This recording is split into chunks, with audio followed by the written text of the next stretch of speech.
அனைவருக்கும் வணக்கம். இன்றைய தினம் எங்களுடைய காணொளியிலே யாழ்ப்பாணம் ஊர்காவத்துறை அனலதீவில் இருக்கின்ற புளியந்தீவு தொடர்பான காணொளி ஒன்றை நாங்கள் பார்க்க இருக்கின்றோம். புளியந்தீவு ஒரு தனித்தீவு. இந்த தீவிலே ஒரு நாகேஸ்வரன் ஆலயம் ஒன்று அமைந்திருக்கின்றது. நயினாதீவோடு தொடர்புடைய வரலாற்று பின்னணியை கொண்ட ஒரு ஆலயம்.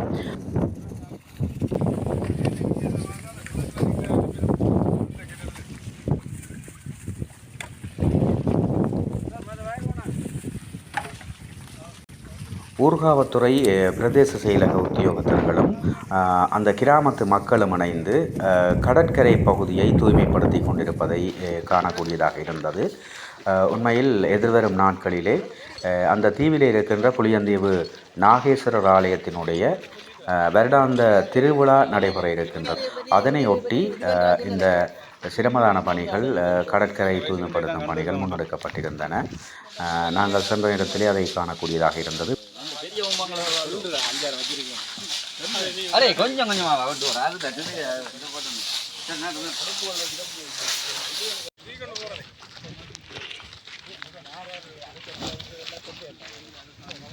உண்மையில் இந்த கடற்கரையிலே தேங்கியிருந்த அந்த கழிவுப் பொருட்கள் இந்த தீவிலிருந்து அங்கே வந்தவை அல்ல. கூடுதலாக இந்திய கடல் மற்றும் அருகிலுள்ள தீவுகளிலிருந்து இங்கே கரையொதுங்கிய பொருட்கள் தான் இவை.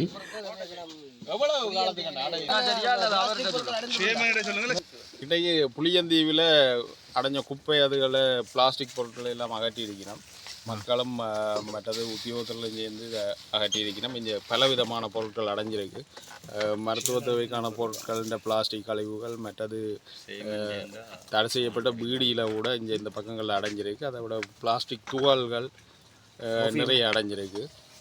இதை சீராக பராமரித்து அதை வெளியேற்றாட்டி அதில் கிடந்து உக்கி மைக்ரோ பிளாஸ்டிக்காக மாறிக்கொண்டிருக்கு கணக்கு. இப்போ நாங்கள் கணக்கை பொழுத்தினா எடுக்க மேக்சிமம் அகற்றப்பட்டிருக்குன்னு நினைக்கிறோம். ஏன்னா மைக்ரோ பிளாஸ்டிக்கை தவிர மிச்சமெல்லாம் கண்ணுக்கு தெரியக்கூடிய பொருட்கள் அவ்வளோத்தையும் எடுத்து அகட்டியாச்சு. இதே நாங்கள் அகற்றினது மட்டும் இல்லாமல் இதை கொண்டு சீரான ஒரு இடத்துல மீள் சுழற்சியோ ஏதோ செய்யணும். இல்லைன்னா அது திருப்பி நாங்கள் செய்ததுலேயும் பிரயோசனம் இல்லாமல் போயிடும். நண்பர் என்ற வகையில் கிண பேர் இங்கே ஒன்றிணைஞ்சிருக்கிறோம்.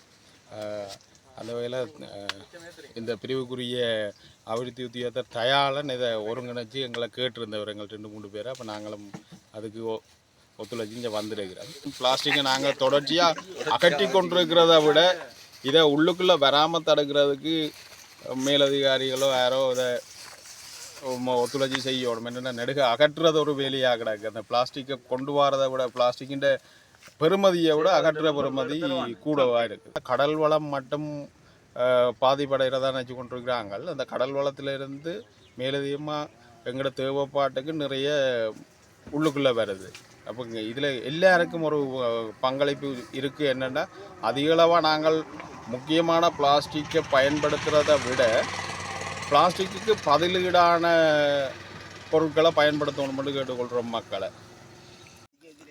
சேகரிக்கப்பட்ட இந்த பிளாஸ்டிக் கழிவுப் பொருட்கள் பிரதேச சபையிடம் கையளிப்பதற்காக இங்கே சேமித்து வைக்கப்பட்டிருக்கின்றது. சுழற்சி செய்யணும் ஒன்று சொல்லி என்னென்னு சொல்லிச்சுன்னா பிளாஸ்டிக்கின் மீள் சுழற்சி என்று சொல்லிச்சோன்னா அந்த பிளாஸ்டிக்கின் உருவத்தை மாற்றி அதிலிருந்து வேறு பொருட்கள் தயாரித்து அது ஒரு மீள் சுழற்சி.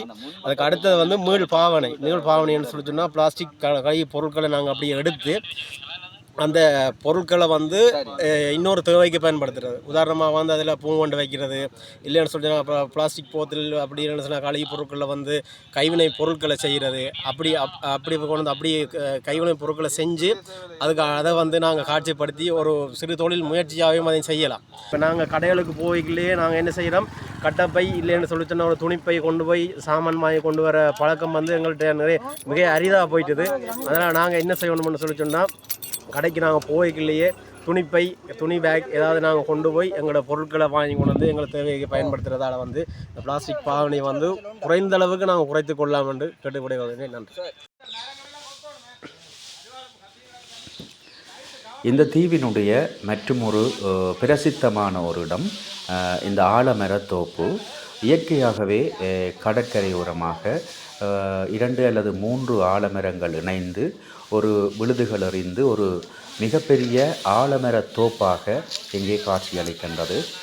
300-400 பேருக்கு மேற்பட்டவர்கள் இந்த ஒரே நேரத்திலே இந்த தோப்பிலே தங்கியிருக்கக்கூடிய வகையிலே பரந்து விரிந்திருக்கின்றது.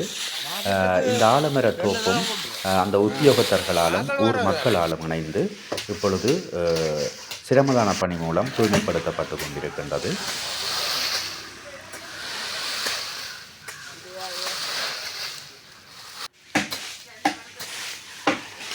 இந்த ஆலமர தோப்புக்கு ஏற்கனவே வருகை தந்திருந்தவர்கள் மீண்டும் மீண்டும் வருவதற்கு முயற்சிப்பார்கள். ஏனெனில் வித்தியாசமான ஒரு அனுபவத்தை தருகின்ற ஒரு ரம்மியமான சூழல். இவ்வாறான இடங்கள் உண்மையிலே நாங்கள் பேணி பாதுகாக்கப்பட வேண்டிய இடங்களாக இருக்கின்றது. எனவே இந்த ஆலமர தோப்புக்கும் இதை பார்க்கின்றவர்கள் உண்மையாக இந்த இடத்தையும் நேரில் வந்து பார்த்து இதனுடைய ரம்மியமான அந்த பொழுதுகளை நீங்கள் அனுபவிக்க வேண்டும் என்பதுதான் எங்களுடைய விருப்பம். மிக சிறப்பாக இருக்கின்றது. உண்மையில் இந்த தீவிலே இருக்கின்ற புளியந்தீவு நாகேஸ்வரர் ஆலயத்தினுடைய திருவிழாவும் ஆரம்பமாக இருக்கின்றது. எனவே திருவிழா காலத்திலே புளியந்தீவுக்கு வந்து நாகேஸ்வர பெருமானுடைய திருவிழாவிலும் பங்கு கொண்டு அதே நேரம் இந்த ஆலமர தோப்பினுடைய இணலிலும் இளைப்பாரி சென்றால் உண்மையிலே ஒரு ஆத்ம திருப்தி ஏற்படும் என நினைக்கின்றேன்.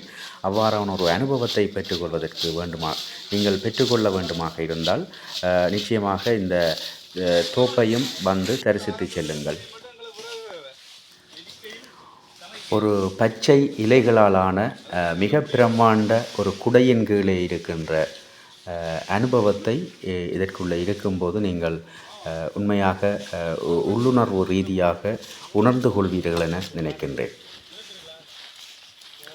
உண்மையில் இது ஒரு புனிதத்தன்மை பேணப்பட வேண்டிய இடமாகவும் நோக்கத்தக்கதாக இருக்கின்றது.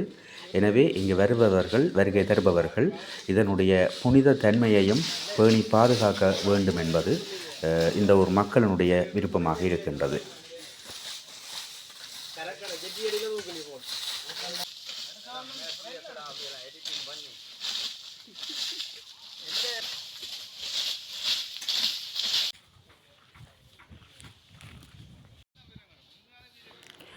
இவ்வாறான இடங்களை எங்களுடைய மக்கள் உண்மையிலே பார்க்க வேண்டும் என்பதற்காகத்தான் இந்த காணொளியையும் இங்கே நாங்கள் பதிவிட்டிருக்கின்றோம். நன்றி.